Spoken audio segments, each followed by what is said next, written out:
Barcelona have agreed a deal to sign Manchester United forward Marcus Rashford on loan with an option of a permanent purchase. The 27-year-old has taken a €10 million pay cut, while United won't be paying anything towards his salary. Meanwhile, Manchester United have agreed a fee of £65 million with a further £6 million worth of add-ons for Brentford forward Brian Mbeumo. I have a little mixed thoughts when it comes to Rashford, but I've been looking at the stats and I understand why Barcelona wants to go for a player like him. And as a backup in Barcelona, I think he will be somewhat okay. But we do have a big problem when it comes to English players converting from Premier League over to La Liga. So I think he's going to have somewhat of a problem there. I'm not going to even sugarcoat it, because when I heard it myself, I was a little bit baffled, because I was like, why don't you go for somebody like Nico? Because Nico plays with Iyambo already. So I think the chemistry is already there. Is Rashford as technical as the guys in Barcelona? I think that, honestly, I think most of the players in Barcelona right now are going to eat Rashford's lunch. But what I've heard is that he is a stand-up individual and he does a lot for the community. So I'm not going to bash on a black man. I'm very, very proud that he's going to Barcelona. I'm very much one of them people that it's like, I ignore stupid things, you know? I ignore stupid things. I ignore things that don't really require much. Like, you don't want to give it attention. Do you get where I'm coming from? You don't want to give these type of things attention. But some things do just slip through and just irritate me. And right now, it's the discourse around Marcus Rashford, right? It's the discourse around it. And Dean Saunders from TalkSport has riled me up today, man. He's riled me up with his comments, and I'm going to get into it. And usually, as I said, I don't want to give this stuff attention, but I got it because I feel like, as one of the prominent kind of like black football creators in the space, right? It's something that I have to speak on. I feel like it's a responsibility that you have to speak on this type of stuff. And I'm going to get into the video of what Dean Saunders said, but it just highlights that there's so much of this football discourse when it comes around these black players. As much as people want to say, oh no, there's no racism, it's the undertones. You see it. You see it in their eyes. You hear it in their voice. You see the vim that they speak about when they speak about certain black players. And Marcus Rashford is one of them. And I have to defend him in this case. Like, yeah, Man United fans, some might want to see the back of him, and I don't care.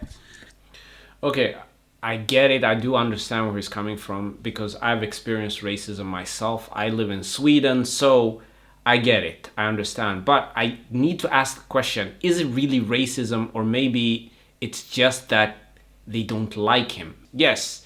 Are there players which get treated different because they come from other countries? Yes, that has happened to Zlatan Ibrahimovic here in Sweden as well. And he has complained about that his whole career. So he has experienced a lot of racism. But most of the time when I hear Zlatan speak, I'm like, it's not always racism. Like, Zlatan has, that chip on his shoulder, and he's always like, oh, if I was a Swedish person, they would have loved me. But they're not going to give me my flowers just because I'm a Zlatan Ibrahimovic and I come from Sweden. So I think it's very, very toxic for us as black people to constantly think in those terms that people don't like us just because we're black.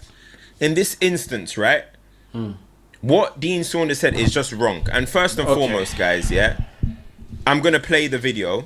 Yeah. So you guys understand.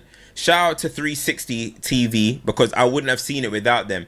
And listen, I actually put TalkSport on in the background. Now, a lot of them say silly things, but I put TalkSport on in the background. When I'm cleaning my house, when I'm doing whatever, sometimes TalkSport is on. I'm going to be honest. And because it's just, for me, it's just light chat. I like Simon Jordan as well, and just whatever. But in this case, right, TalkSport need to have a word. TalkSport, you need to have a word, because I've done something with TalkSport for once. Okay. TalkSport, you need to have a word, because stuff like this is how narratives get pushed. This is how agendas get pushed, and this is how dangerous rhetorics fill the world. Do you know where I'm coming from? Guys, I'm going to play this video real quick for you guys.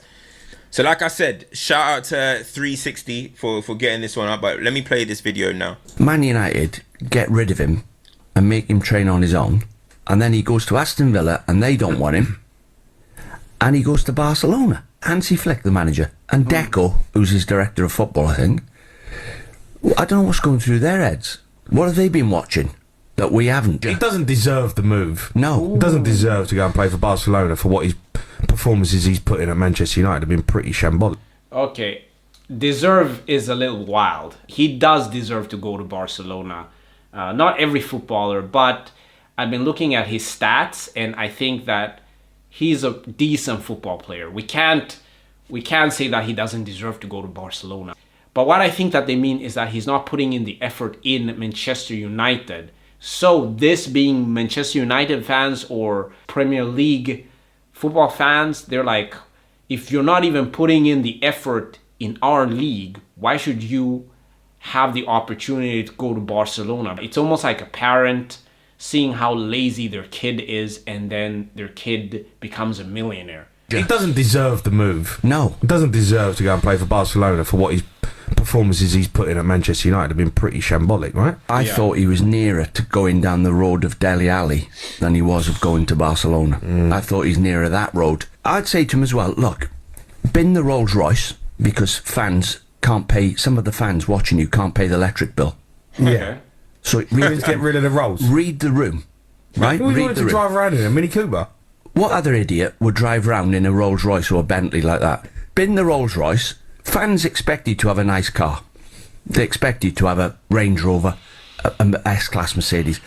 But Elton John and Elvis drive around in 700 grand Rolls Royces. Don't they? Yeah.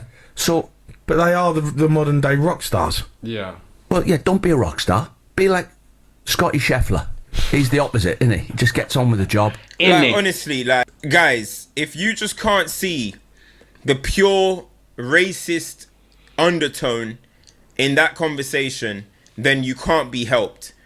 Like, listen, the whole, does he deserve to go to Barcelona? True. Does he deserve? For me, you deserve, if the football club want you, you deserve to go there. Yeah. Like, you can say, oh, you know, Rashford's not good enough, but if you want.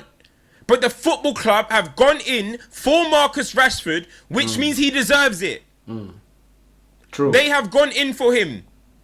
They have put their money where their mouth is. They have given him his contract. That means they understand what they want out of Marcus Rashford. What has that got to do with you guys? Right? First and foremost, that's the first thing. What has that got to do? The whole deserve. Okay, cool. You guys are trying to keep that on a football matter because you think that he was going to go the next way. Whatever.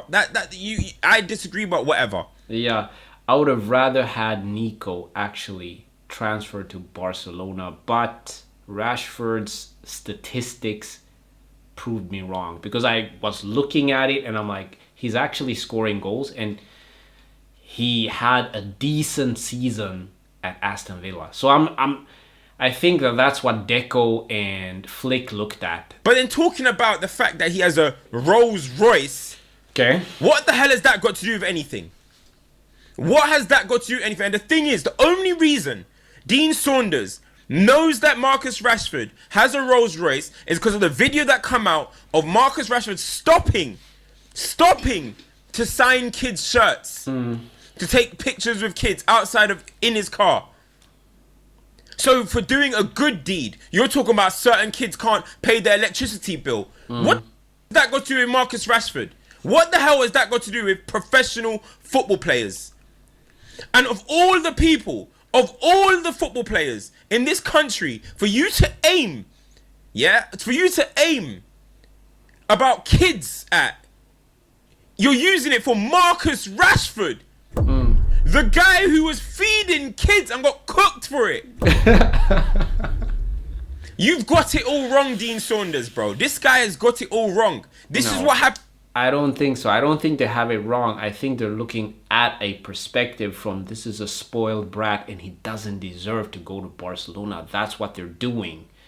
And I think that this very talented individual, this YouTuber, is looking at it from a perspective that I was never allowed in. And I also feel like that sometimes, but sometimes I can filter myself and say like, listen, yes, there's a lot of racist shit that's happening, but I don't think that this is that racist. And I think it's very important to call out when people are being racist, but I don't think that this is. You've got it all wrong, Dean Saunders, bro. This guy has got it all wrong. This is what happens when undertone racist mentality seeps through. You start losing your sense. You start saying anything.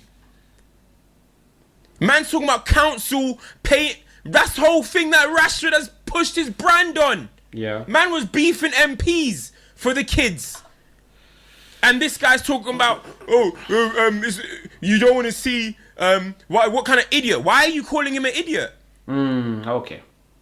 These are the people that people will look at and listen to about football. And then it's the content creators and stuff that people will say, oh, put down the mics, put down the mics. But these are the people that are getting big gigs. These are the people that are getting jobs.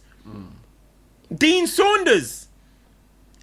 And for me, it sounds like hating. Brother, because you weren't good enough to drive a Rolls. Yeah. Don't hate. Where everyone is freaking out right now because bad boy Rashford, after happily stuffing his Manchester dream into an empty tube of Smarties, he's being rewarded for years of laziness and ill discipline with actual Barcelona. What? How does he deserve that move? Are Barcelona crazy? What do they see that we don't? How do you go from Aston Villa to this? Lads, relax. Why are we acting like Barcelona don't sign average turkeys too? Yes, this is a majestic football club. It's basically like the palace of European football. Most people in the world would bite off their fingers to secure this dream move. Even your Aunt Teresa, who doesn't even like football, offer her the number 9 shirt at the Camp Nou, and she would probably happily eat her husband's toupee to squeeze through that move. It's Barcelona, a sickeningly glamorous football club. Everybody's dream. Seriously, just look at Luis Suarez. I'm guessing when he was a little boy in Uruguay, his dreams consisted of A, wearing the Barcelona shirt someday, and B, wishing he lived in a zombie film. Honestly, that fella was probably annoyed when his mum came back from the shops with those chocolate fingers. He wanted the human ones. But Barcelona as a club, they don't just exclusively shop in the sports equivalent to M&S. No, I mean, yeah, absolutely, they do sign the hottest players in the world, sure. But we frequently see them root through bins for food as well. Yeah, they're like a celebrity who picks up the essentials at Marks & Spencer's, but you can also find them stealing a half-eaten yogurt pot off someone's mum on the bus ride home. There's been a bunch of potatoes they've signed in recent years. Players have been extremely lucky to get this sort of glamour move. People are complaining. Yeah, okay, let's pause it there. I have to say, there's some real flops, like Braithwaite.